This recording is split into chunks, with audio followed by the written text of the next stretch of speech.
Thanks for coming along, and hope you had a chance to look at the YouTube production we advertised with the invite. That shows us how we set up a nice trial or re-engineering experiment in Tarin Rock. If you had a chance, that's lovely. If you don't have, I'll give you some snapshots of the work we did and some fantastic result. As Jane said, we will share with you. I always try to do something differently, but with same outcome or better outcome. So as you can see the bottom of this slide, I try to say all and Azam, because this work was not possible without the contribution of around 20 to 30 members we have in soils team. And obviously Jane also said, in December, we had a meeting, Kerry's Grains Directorate meeting, and we had some discussion, and we thought we need to tell our stories to wider people.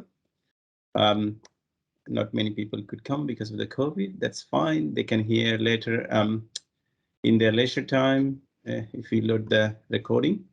So my New Year resolution, but okay, let's tell the story to wider people, including our colleagues in Deep Earth. So I put these beautiful photos on Yammer, and that generated good discussion. I got few emails from a lot of people, and also I got invited to talk to wider forum. So thanks for coming. So what bothers soil scientists like me, or why we are thinking we need to re-engineer the soil? Well, I put four points here for you. The first one is the soil in Western Australia, or in Australia in general, is very old soil. It's nearly 1 million-year-old. You know, if you're a geologist, you understand what does that mean. And then the effect on our soil is that the fertility is pretty low. And last 100 years of farming, we used so many chemicals, we use bigger machines, and the machines are getting bigger. We did a lot of no-till farming last 3-4 decades, and then you know that rainfall brings salt, and then when drop pH or go very high pH, there is a lot of toxicity problem, including aluminum and boron and sodium, whatnot. And then when soil in poor health, and then we got this, everybody talking about it, the climate changes, or like we sometimes get too much rain in July or August, and then towards the end of the season, we don't get enough rain. That's dry finish, or you can say drought stays for us. So it's a lot of challenge for us as a soil scientist. We think, how can we improve our soils to accommodate? So the simple hypothesis we had is the reengineering will make a soil an ideal soil, and that will make our farming profitable, and it's sustainable for generations. So with this presentation, I'll bring this statement towards the end again and put towards you, and you judges whether this claims is true or not. Well, so our engineering, what it will do, it will fix the acidity through lime incorporation or compost incorporation. We'll loosen or we'll remove the compaction. We'll add clay into the topsoil where non-wetting is an issue, or we'll add gypsum or other compost or other amendments to reduce the sodicity. And that will, some of these treatments will reduce the elemental toxicity. And as I said, the soil is very poor and poor in nutrients. We can try either organic way or inorganic bag nutrient and put them and make it rich. And or if reengineering can do that, and the benefit will be when we have too much rain in July or August, it will absorb all the water and keeps water within the excess that within the root zone. So we don't have deep drainage, and we don't have problem of salinity and going the water into the lakes. So that will allow plants to grow deeper root system, that will use a lot of water from the soil profile and nutrient and throughout the season so that we can finish a crop nicely. That will make farming profitable now, if we can fix the problem, and for long term. And if we can do for long term and maintain the health of the soil, it will be sustainable for next generations. So farmer can plan for their succession if they have a good farm. The story started with 4 years ago, before the project we're running now. It is a little story I did in Kalannie with this Bob Nixon. You probably know some of them. He's one of the good farmer in the state. So, and when I went and share my ideas that we introduced a bit of re-engineering soil, and we had a few discussion and said, look, don't mess up in my paddock. But, well, I'll listen to you and let me know what you want to do. I told him a joke. I told him I have a friend whose name is Andy Day. And he has this little watch on his hand. And he tells a story to the kids on ABC or BBC. He takes us million years back and shows how the dinosaur governed this world and how they disappear. And he just give a tap on his clock and everything could disappear.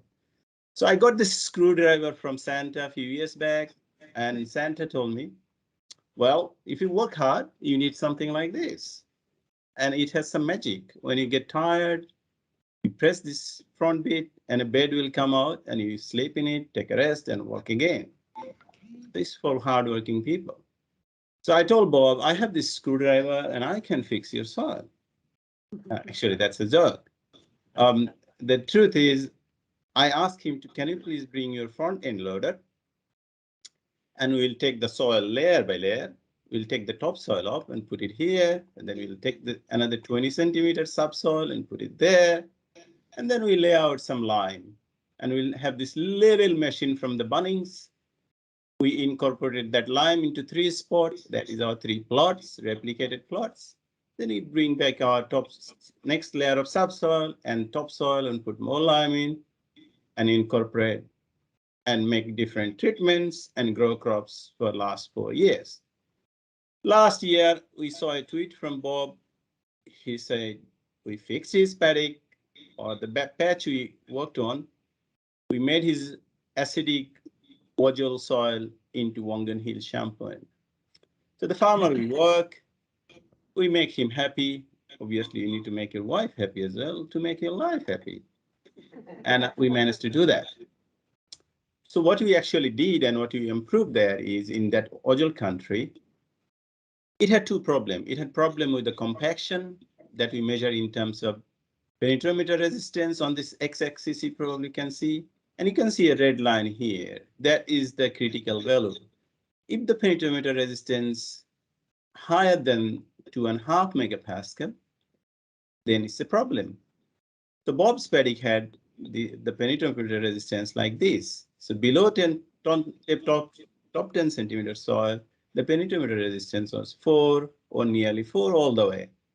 But when we graded that paddock or our plots and filled that back, the penetrometer resistance went far below the critical value.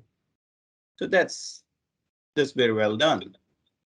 And this is a Wodjil country. You probably know the pH is very low. So our critical value for topsoil is 5.5 and in the subsoil 4.8. We measured the pH there. It was well below that. So the Wodjil country is very acidic. It's hard to grow a crop. But when you incorporated lime at different depths, you can see we fix the profile of where we mix the lime. And the pH, when an issue, you get the aluminum toxicity. Again, around maybe some plants, especially wheat crop, can handle up to 5 milligram per kilogram aluminum. That Wodjil soil had around 25 milligram per kilogram, so no roots grow into it.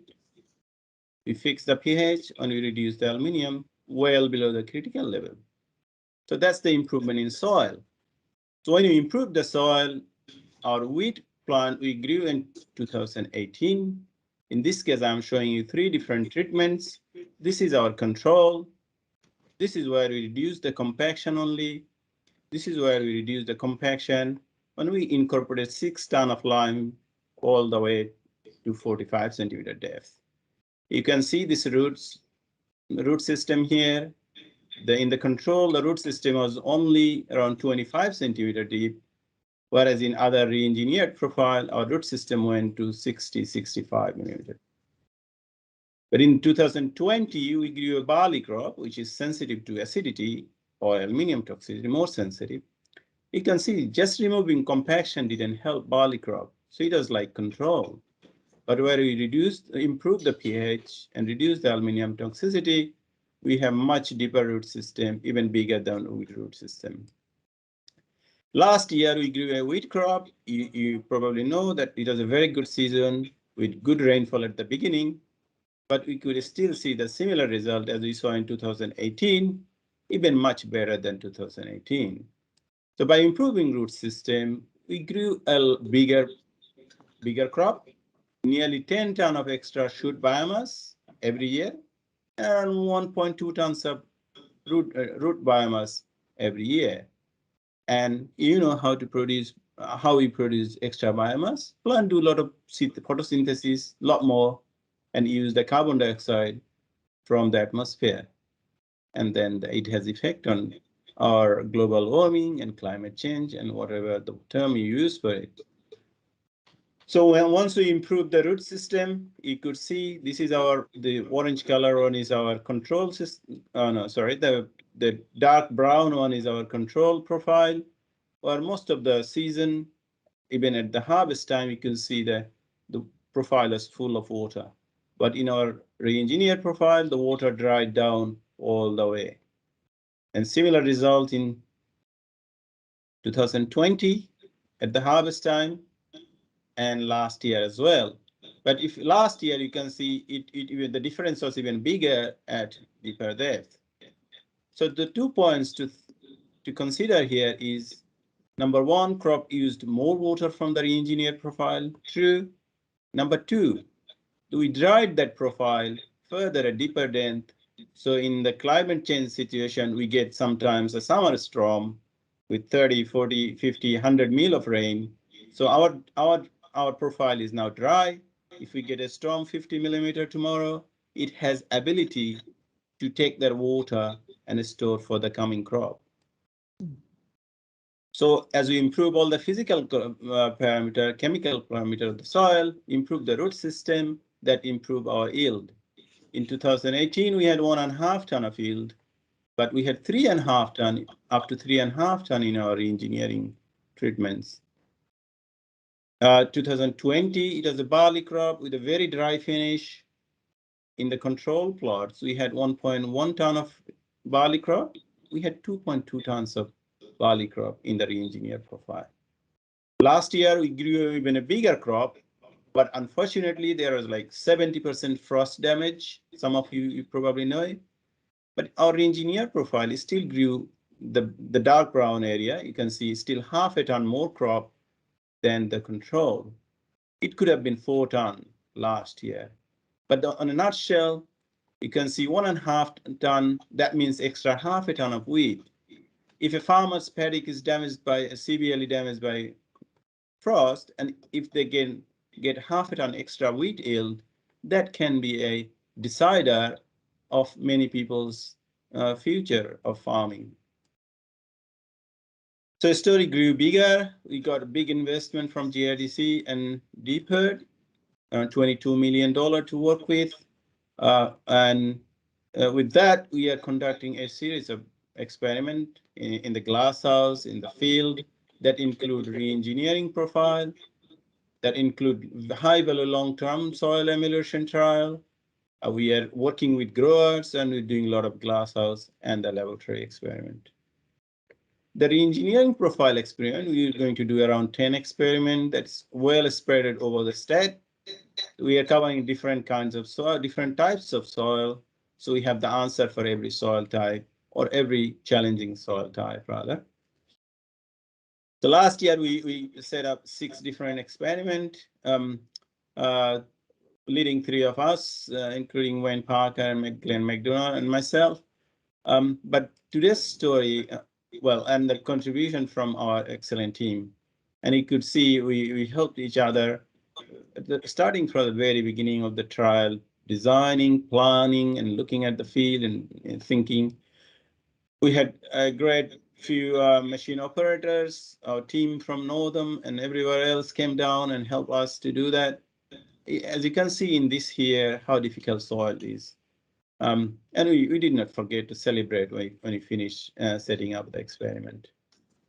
This talk, I'll highlight on two different experiments we did, one in the Mecarin and another one in Tarin Rock, which is around 300 kilometers south of Perth.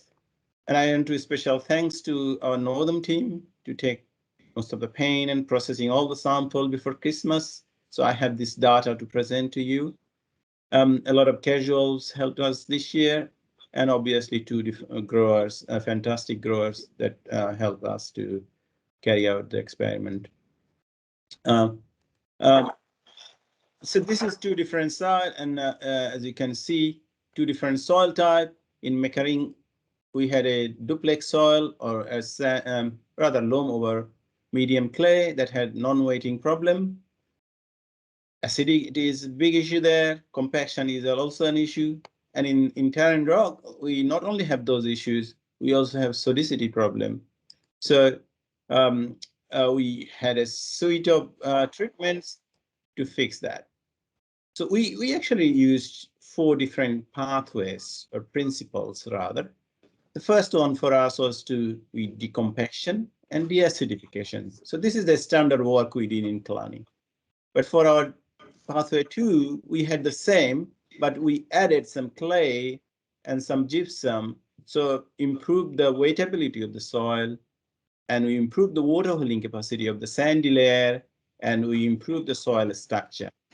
And the third one was similar to that, but we added a lot of organic matter into it to improve the carbon content.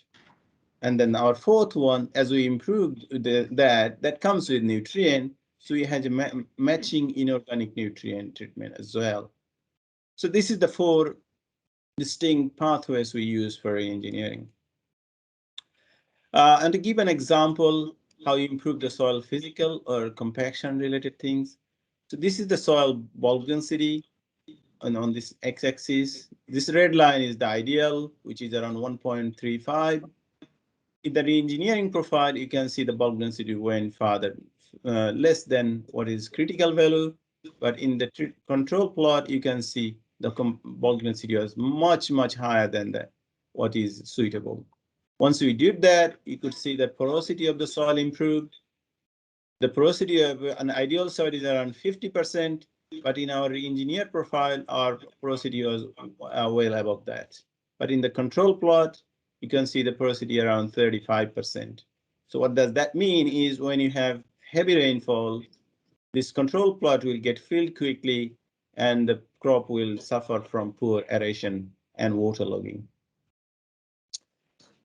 Now, as we have organic matter added treatments, you can see this control plot, the organic matter content is pretty low in the subsoil, but it's pretty good in the topsoil, the Mecaring side. But by adding compost, we increase that all the way around 1% or above, just above 1%. We added lime around 6 ton of deep liming. The control pH was much less than what is critical here. So it goes as 4.3 or 4.2 in the subsoil, which is pretty alarming for us. But when we added the lime, you could see the pH improve within few months, well above the critical values. In Tarin Rock, we had a problem with the cation exchange capacity and sodicity. So in our control, you can see the cation exchange capacity is very low in the sandy layer, but it's very high in the subsoil. That's more dominated by sodium. But when we added more gypsum, organic matter, our cation exchange capacity improved in the topsoil in the sand. So the nutrient holding capacity improved. But in the subsoil, we reduced the sodium proportion of sodium So the sodicity is no longer issue, which you can see in this slide. So in the control, our the exchangeable sodium percent is much higher than what is critical values, but in our re-engineered profile, the exchangeable sodium percentage went below the critical values. Similarly, we improved by adding compost or by adding inorganic nutrient. You can see we improved throughout the profiles and made a nutrient-rich profile. And we saw we had root scanning tubes established there. We saw similar effect, what I showed you earlier in Kalannie trial. So in Mekarine, as you probably know, when you do soil amelioration type of work, the crop establishment sometimes suffer. We saw for the canola, we had only 36 plants per square meter in the control, but the plant establishment reduced in the reengineering profile. So plant actually did not do well at the beginning. In 3 months' time, when you look, took some photo like here, you could see the reengineering profile picked up and gone further ahead of the control. But 3 months later, or nearly 4 months later, the control plot plants, as you can see here, much smaller. All the flowers are shaded, and there are only few grains here.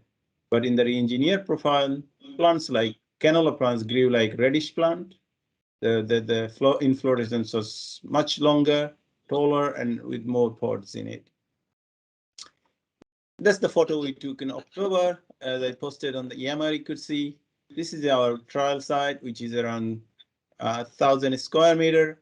You could see these three green strips, the reengineering strips. The plant grew maybe 3 weeks longer. The vegetative growth was 3 weeks longer. And you can see I'm standing next to between two plots. So the reengineering plot is as tall as me, although I'm not the tallest person. But in the control plots, you can see the plants are much shorter than shown me in this case.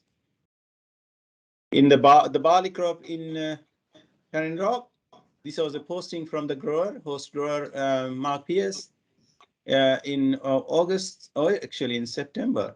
You could see this area. This is the control plots, or the plants suffer a lot from the waterlogging, and they couldn't grow until September. Whereas in the reengineering plot, plant is much taller, thicker, with more tiller. This is the photo I took in November. On the right-hand side is the reengineering plot. The plants growing much taller, thicker, with more tiller. So what that translates into the yield? You know, in Mekarine canola side, we grew only 1.3 ton of canola crop. But in our reengineering plot, we grew up to 3.1 ton. That is 1.6 or 1.7 ton of extra canola. In a year like this, where canola price is $1,000 per ton, that makes big difference, doesn't it? But with growing this extra crop, we did not compromise the quality of the food or the grain. You could see the protein content still remains same. The oil content also remains still same compared to the control. So sometimes we think we grow a bigger crop from the same inputs, we might compromise the quality of the food. In this case, it proves that that's not true. Now for the Tarin Rock trials, I want to show the biomass because we were able to measure more accurately. We had only 2.7 ton of biomass in the control, the shoot biomass, but we grew more than 9 ton of shoot biomass, where we put a lot of nutrients and we remove all the soil constraint. That was around 330% response in terms of biomass production. And the yield was translated into it. We grew only 1.4 ton of barley crops in the control versus 4.1 tons. This looked like a magical number. Just you invert 4 instead of 1. And that is 289% response. So that is good. We produce bigger crop. Farmers are happy with that. But as a scientist, or if you are a climate scientist, what our story tells to you, what you take from us. Well, And to show you these two graphs together, we have soil moisture probes established in Tarin Rock. The left side one, this is for the topsoil or 0 to 10 centimeter soil, and the right side one is for the 10 to 20 centimeter soils. These gray little bars are the hourly rainfall. You could see there are a few events of rainfall this year and quite a lot of rain last year, and we suffer from the waterlogging. So you can see this blue line is the control plot, topsoil. When we had bigger rainfall events, you could see the water content in the soil is more than 50%. Earlier I told you the ideal porosity is around 50%. That means this soil was saturated, and for nearly 4 to 5 days it was waterlogged. It is almost waterlogged here, and every event of rainfall we had, it's gone waterlogged.